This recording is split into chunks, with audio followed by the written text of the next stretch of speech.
जी नमस्कार, आप देख रहे हैं बिहार झारखंड और मैं सूरज कुमार आपके साथ। अभी हम बिहार के रफ़ीगंज प्रखंड के जाखिम सलेमपुर ग्राम में हैं और काफ़ी पिछड़ा गांव है। यहाँ पे दूर दूर तक लोगों की परेशानियाँ रहती है और ख़ास करके जो सामुदायिक केंद्र है रफ़ीगंज, वहाँ से काफ़ी डिस्टेंस पर ये गांव पड़ती है।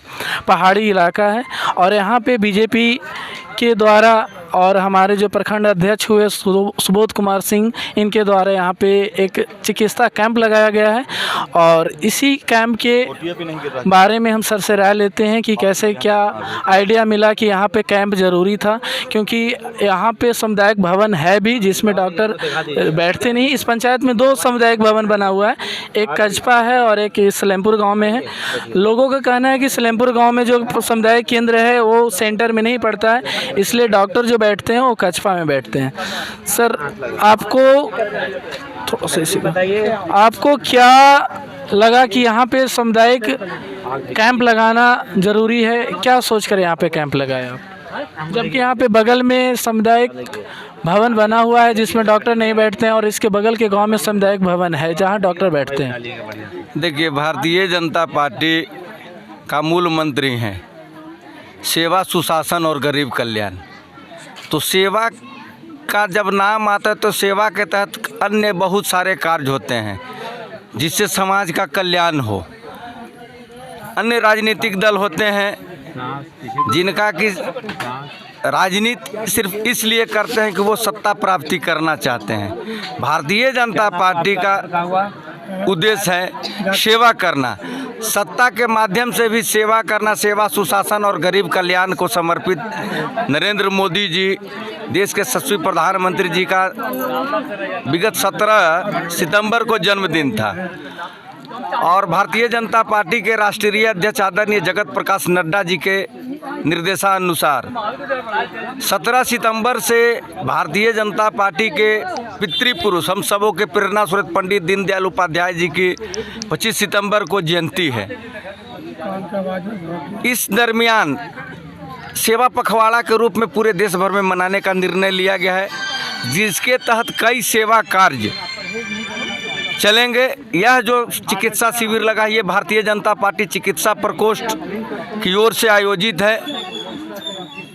हम लोगों ने इस गांव का चयन इसलिए किया कि ये रफ़ीगंज से 15 किलोमीटर दूर है और शहर में तो लोगों को स्वास्थ्य सुविधा मिल जाती है, लेकिन ग्राम इलाके में स्वास्थ्य सुविधा का अभाव है। तो हम लोगों ने, हमारे साथ डॉक्टर अमित मनोहर हैं जो MD मेडिसिन है, विदेश से पढ़कर आए हैं, उनको मैंने निवेदन किया, उन्होंने भी शहर से अपनी सहमति प्रदान की और आकर यहाँ सेवा दे रहे हैं।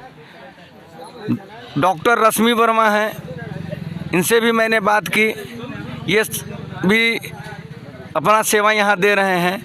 डॉक्टर नूरुल इस्लाम है, ये पूर्व दंत चिकित्सक हैं, PHC में पोस्टेड थे, अभी अपना इनका क्लिनिक है रफ़ीगंज में। इन्होंने भी लोगों को देखने का काम कर रहे हैं, सेवा दे रहे हैं। और हमारे चिकित्सा प्रकोष्ठ के जिला के संयोजक डॉक्टर वर्मा जी हैं, ये भी अपना एक अस्पताल चलाते हैं और चिकित्सक भी हैं, तो सेवा देने का काम कर रहे हैं। यहाँ मरीजों को मुफ्त दवा, ब्लड की जांच, पल्स, ब्लड प्रेशर जैसे जो मौलिक साधारण जो इलाज होता है प्राइमरी, यह किया जा रहा है। किसी को अगर किसी गहन चिकित्सा की आवश्यकता है तो उसके लिए इनके चिकित्सकों के द्वारा सलाह दी जा रही है हायर सेंटर के लिए।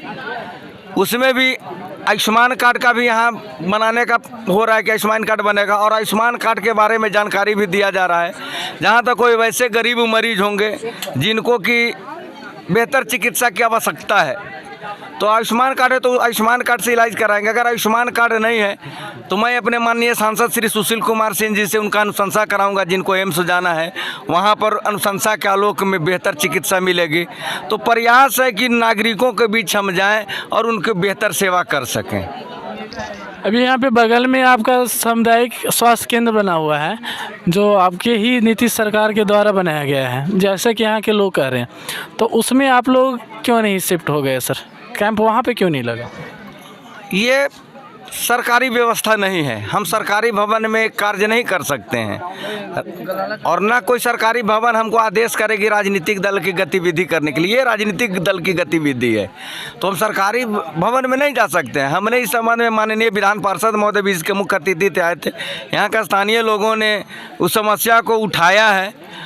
मैंने भी प्रभारी चिकित्सा पदाधिकारी से संबंध में बात किया, जैसा कि मुझे भी ज्ञात और जैसा कि जानकारी दिया गया कि यहाँ एक यूनिट उप स्वास्थ्य केंद्र पंचायत में है जो कजपा में है, यहाँ अतिरिक्त भवन बन गया है। तो अगर सरकार का भवन बन गया तो मेरा भी सुझाव रहेगा आपके माध्यम से कि हफ्ता में 3 दिन वहाँ जहाँ कजपा भवन है वहाँ 3 दिन चिकित्सक या एएनएम बैठे, जो भी सरकारी व्यवस्था है, और 3 दिन जाखिम में सेवा देते। ये भी बड़ा आबादी है।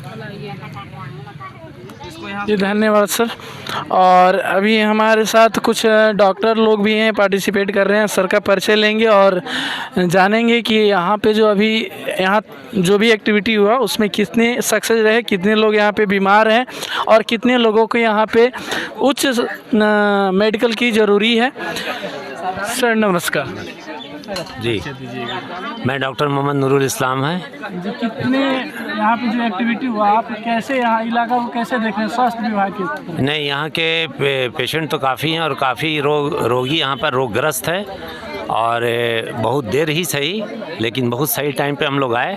जिन लोगों का ऐसी सी बीमारी है जो कुछ तो यहाँ पे फर्स्ट एड हो जाएगा, दवा मिल जाएगी। दवा का काफ़ी अच्छा इंतज़ाम है, यहाँ पर लैब भी है, वहाँ ब्लड जांच भी हो रहा है। अच्छे अच्छे डॉक्टरों हैं यहाँ, डॉक्टर सब मैनेज किए हुए हैं। डॉक्टर ये हमारे जो जिनको हम लोग नेताजी बोलते हैं, सुबोध जी का ये पूरा अरेंजमेंट है थ्रू सुशील बाबू MP, और उनके ही इंस्ट्रक्शन पे सारा काम हो रहा है यहाँ पे। और अब तक 1 घंटे में 50 मरीज से ऊपर देख चुके, जिनका दांत, आँख, जेनल, गला सारा प्रॉब्लम है। जो यहाँ पर सुविधा दी जा रही है वो सब मिल रही है। जो यहाँ पर सुविधा नहीं है उनको हायर इंस्टीट्यूट पे हम लोग रेफ़र कर रहे हैं। एक क्वेश्चन है सर कि सबसे बड़ा प्रॉब्लम होता है गरीब का, दवा का जो परचेजिंग होता है। अभी हम 2 दिन पहले BHU से आए हैं लौटकर। BHU में भी जन औषधि केंद्र है एक जो जेनरिक दवा देती है, तो जितना कॉस्टली दवा होती है, चाहे वो BHU की हाल हो, चाहे अपना PMCH का हो, या फिर जो ज़िला लेवल का जितने भी हॉस्पिटल हैं, वहाँ पे जेनरिक दवाएं नहीं मिलती है। तो आप क्या सजेस्ट करेंगे लोगों को, जेनरिक दवा लेना या फिर जो नॉर्मल दवा होता है वो लेना, जो कंपनी एनिमेंटेड जो कंपनी होती है उसकी दवा लेना? नहीं, जेनरिक दवा तो जैसे हमारे मोदी जी ने इसको ऑथराइज़ किया है, वो गरीबों, हाँ, वो जो है गरीबों के लिए बहुत सुविधा है लेने में, चूँकि ब्रांडेड नहीं ऐसा नहीं है, लोग पहुंच नहीं पाते हैं। इसका केंद्र नहीं, आप थोड़ा इस पे ध्यान दें। दवा हर सेंटर पे है, दवा हमारा प्राइवेट में है, वहाँ भी गरीबों को हम हेल्प करते हैं। और पार्टी लेवल से जहाँ तक मुमकिन हो रहा है, जैसे मोदी जी ने अपना डिजिटल इंडिया जो करने का कोशिश किया है एक हद तक, और वो आयुष्मान कार्ड वगैरह जो भी है गरीबों को जहाँ तक होता है उस पेपर के आधार पर हम लोग फ्री दवाइयाँ वितरण करते हैं और फ्री चेकअप भी करते हैं। खासकर सप्ताह में 1 दिन हम तो खुद अपने प्राइवेट नर्सिंग में टोटल फ्री ऑपरेशन, फ्री जाँच करते हैं। और जहाँ तक दवाइयों की बात है तो दवा हर ब्रांडेड कंपनी है जिसमें गरीबों को देने में दिक्कत होती है, और जेनिक दवाई में उतनी महंगी नहीं होती है, जो लोग इजी अवेलेबल है और इजीली लोग ले भी लेते हैं। और ऐसा नहीं कि जेनिक दवा फ़ायदा नहीं करती है, बशर्ते कि दवा को फॉलो करें परहेज़ के साथ। लोग परहेज़ करते नहीं हैं, दवा भी नहीं खाते हैं, जिससे कुछ तो रोगी अपने हरकत की वजह से बीमार हैं, लेकिन जितने क्वालिफाइड लोग हैं वो सभी लोग दवा टाइम पे लेते हैं, भोजन भी करते हैं, जो डॉक्टर बताते हैं उसको फॉलो भी करते हैं, तो फिर स्वस्थ हो जाते हैं। हम लोग का जहाँ तक है जो एम मैक्सिमम स्वास्थ्य विभाग से सबों को हेल्दी, वेल्दी एंड वाइज करना, जो इसके पीछे हम लोग लगे हुए हैं। अब ऊपर वाले की मर्जी। कौन सा हॉस्पिटल है सर रफ़ीगंज में आपका? मेरा डॉक्टर जफरुल इस्लाम मेमोरियल अस्पताल। उसमें आयुष्मान कार्ड एक्सेप्टेबल है? हाँ, एक्सेप्टेबल। Thank you sir. तो रफ़ीगंज में सर का हॉस्पिटल है जहाँ पे आप आयुष्मान कार्ड ले जा सकते हैं और ले जाके वहाँ पे इलाज करवा सकते हैं, वहाँ पे एक्सेप्टेबल है। और नेक्स्ट हम सर से मिलते हैं, सर का परिचय लेते हैं। जी नमस्कार सर। मेरा नाम डॉक्टर एस्कर वर्मा है। मैं औरंगाबाद का चिकित्सा प्रशिक्षक संयोजक हूँ जी। सर 2 दिन पहले एक मरीज हमारे थ्रू गया था वहाँ पे आपका औरंगाबाद के सदर हॉस्पिटल में जेनरिक दवा के लिए। तो वहाँ पे 4-5 दवा था वो लोग का, तो जो कम रेट का दवा था वो आपके उसमें जन औषधि में उपलब्ध था, लेकिन जो कॉस्टली दवा होता है वो आपके जन औषधि में उपलब्ध नहीं होता है। आप कभी उस पर चेक वगैरह करते हैं सर? नहीं, उसके बारे में थोड़ा एक बार सर उसको विजिट कीजिए, क्योंकि गरीब का वही एक प्रधानमंत्री के दिया हुआ वरदान है कि अगर कहीं से कुछ नहीं दिखता है, अगर सूद पे पैसा नहीं मिलता है, कहीं पैसा नहीं दिखता है, तो उसको एक याद आता है कि हम मोदी जी के जन औषधि में जाएंगे तो हमें सस्ता दवाई 100-200 रुपये की दवाई 5-10 रुपये में मिल जाता है। और इस उम्मीद से वहाँ जाता है तो उसको केवल मिलता है पैरासीटामोल और सिट्राजिन, इसके सिवा कोई दवा वहाँ नहीं मिलता है सर। उसके लिए सिविल सर्जन से औरंगाबाद के बात करेंगे, जो व्यवस्था हो सके किया जाए। धन्यवाद सर। और नेक्स्ट हम लेंगे सर से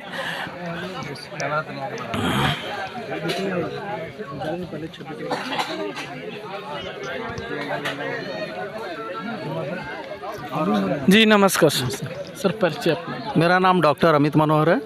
मैं रफ़ीगंज डॉक्टर मुरली बाबू मोड़ पे मेरा घर भी है और वहीं क्लिनिक भी है।